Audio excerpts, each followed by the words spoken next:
Hello, hi guys! Magandang hapon sa inyo lahat.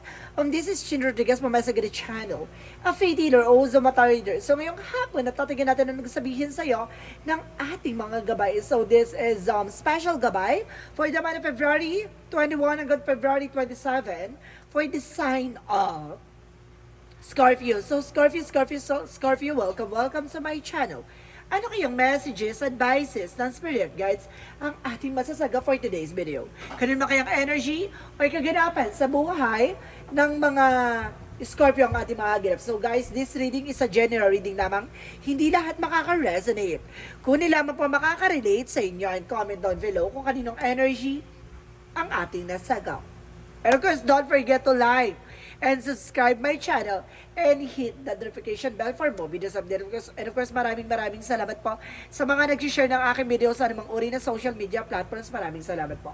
And of course, lalo na hindi rin skip ng ads. Naway pagpalain kayo ng Diyos at may kapal, siksik liglig na guma po biyay manubalik sa inyo. Umpisa na natin ang laban for the sign of Scorpio.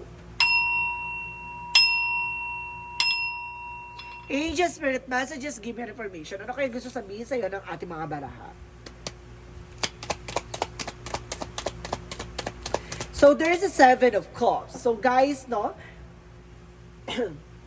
Kumbaga, there's an information na maraming oportunidad na papasok with the 7 of cups. It's either confusion or either opportunity, no? Kumbaga, titingnan natin kung nagsisilbi ba itong kaguluhan or magsisilbi na magandang senyales. With the Queen of Swords, the bigger picture. Kumbaga, matatanong mo na yung mga magiging possibilities. Additional messages. And of course, there's an Empress card, the revert, no? Magkakaroon ka ng panibagong ganap. Or magkakaroon ka ng panibagong negosyo. Or magkakaroon ka ng panibagong trabaho. And there's a revert and renewal. Additional messages. So, there's a 7 of Wands, protections, no?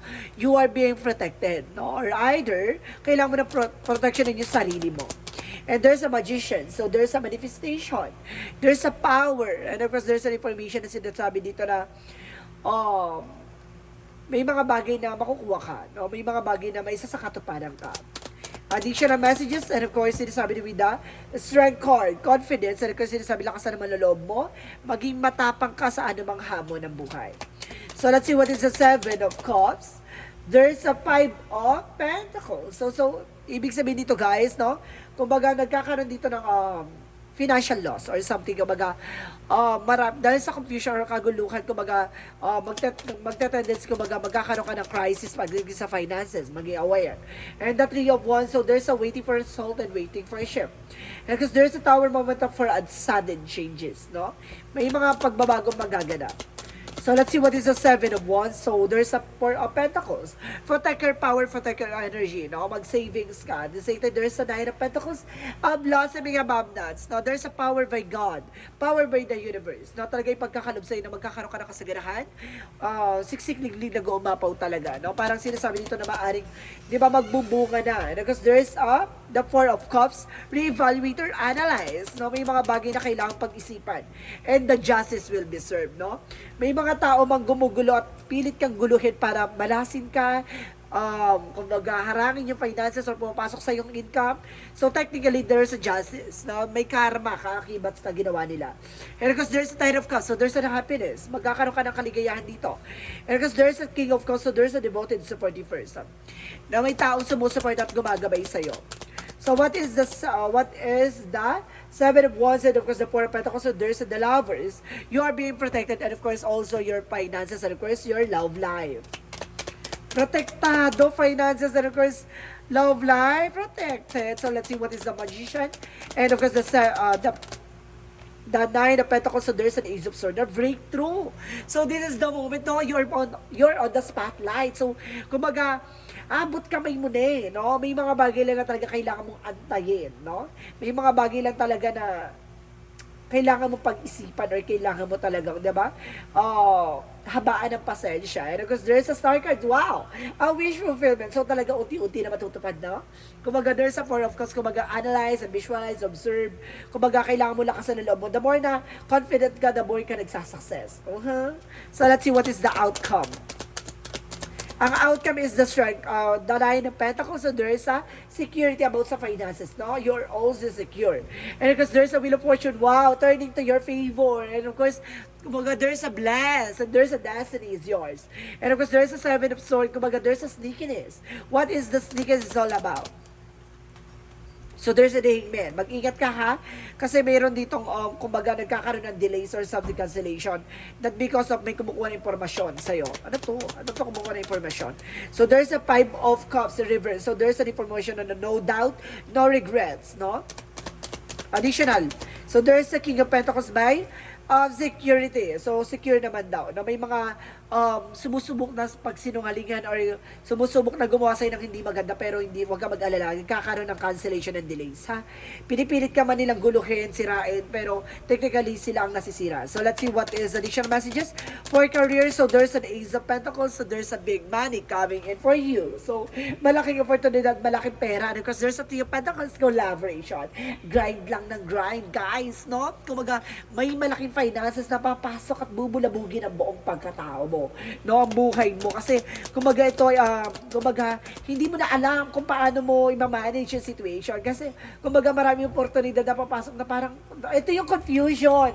So yung parang naguguluhan ka, paano na, parang kumbaga ito na yung inaasama-asa mo pero at this time, no, hindi mo alam kung paano mo siya kukontrolin. And because there's a the sound card, magdadala sa'yo ng kaliwanagan about sa love life. At the same time, there's a the full card, the leap of faith, a new beginning pagdating sa love life mo. Oh my God, masabag!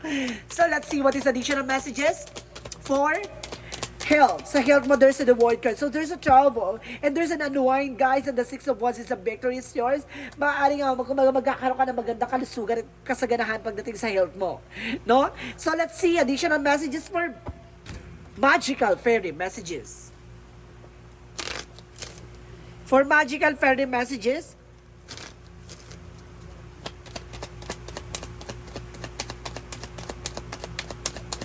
so as per what you want. So kailangan mong kumbaga itanong or sa sarili mo kung ano ba talaga yung gusto mo, no?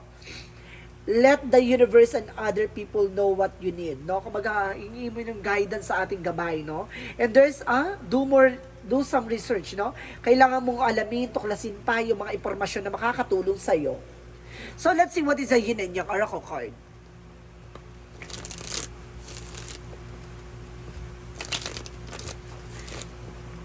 So what is the yin and yang oracle card?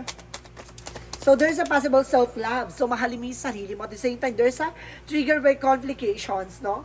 At the same time, there's a contract. So ibig sabihin dito, kumbaga mag-commit ka sa isang eksena, lalo sa negosyo or career mo. May mga nagtitrigger lang dito na kumbaga may pinipilit, no, na gumawa ng complication. And the truth is yours, no? Ang katotohanan ay lalabas at lalabas. At the same time, there's a freedom, no? Makakalaya ka sa worry, something opportunity na papasok sa'yo. Gusto ko magulantang at malaman tong complication na to. Okay, thank you guys. No, ang bilis naman. Ito yung nagbibigay complication, yung taong gumagawa ng delays and cancellation sa'yo. No, yung gumagawa ng impormasyon at kumukuha ng impormasyon. No, kung magagagawa pa lang sila ng hindi maganda, nakaka-cancel kagad. Ang galing. No, ika-clarify ko pa lang, biglang inano ng ating intuitions. Galing. So, let's see what is the magical fairy messages. Archangel Michael messages. Oh my God! You're on the right path. Sa tamang direction ka. Hindi ka naliligaw. And a favorable outcome. Diba? Tulad ng sinabi ko kanina, papabor sa yung sitwasyon with the Wheel of Fortune, no? And kung sinasabi dito, there's a pay attention to your dreams. No? Tumuto ka lang sa pangarap mo. Keep going, keep grinding. Diba? So let's see what is the chakra messages for you. For the chakra, so there's a renewal. No? Tulad ng sinabi ko rin, magkakaroon ka ng renewal. At the same time, there's a service. So there's a public servant. No, some of you, kumaga public servant o maraming, kumaga tinutulungan tao, at the same time, there's a guilt, no? Maraming naiigit at nagagalit sa'yo. Or, teka, kamungot. So, let's see. Additional messages. And there's infinite abundance. Ang kasaganahan talaga, di ba? Mananawari sa'yo talaga, guys, no? And there's a teaching. So, there's an inspire for people to learn. May mga bagay na tututunan ka sa ibang tao. And there's a practice. Enhance your skills and abilities. So, let's see what is additional messages. Additional messages for you is portal. So there's a doors are opening. So there's a rewards, no? Kumbaga darating na yung mga pinaghirapan at of course lahat ng sakripisyo, ito na yung kasagutan. Ito na yung kumbaga kabayaran sa lahat ng mga pinagagawa mong kabutihan. There's a empathic stance. So there's an information na kumbaga may mga bagay na wag mong tanggapin yung mga bagay na hindi para sa'yo. No? Para sinasabi, wag mong pilitin yung bagay na hindi pa para sa'yo. Ganon. What is Arcangel Raphael messages? What is Arcangel Raphael messages for you? Arcangel Raphael, so there's a sobriety, so kailangan mo ng fruits and vegetables, additional messages. And there is a second of your opinion. So kailangan mo ng pangalawang opinion, no? Or second options, or second options, or second opinion nga, no? Ganon siya. So let's see what is the angel's answer. So there's a romance, no? Pagdating sa pag-ibig, so there's a compromise, no? Pinagkasunod talagang, 'di ba? Talagang pinag-anohan talaga, no? Mayroong contract o agreement. And there's a be assertive. Dapat alam mo sa sarili mo kung ano yung grounds mo. So let's see what is the romance angels, no? Pagdating naman sa romance angels, anong chika ng ating mga gabay? So there's an engagement. Some of you magkakaroon ng engagement, guys, And there's give your relationship a chance. So work on your partnership. Diba? So let's see what is the romance angels. Monsology. What is the monsology? Your hard work is paying off. Diba?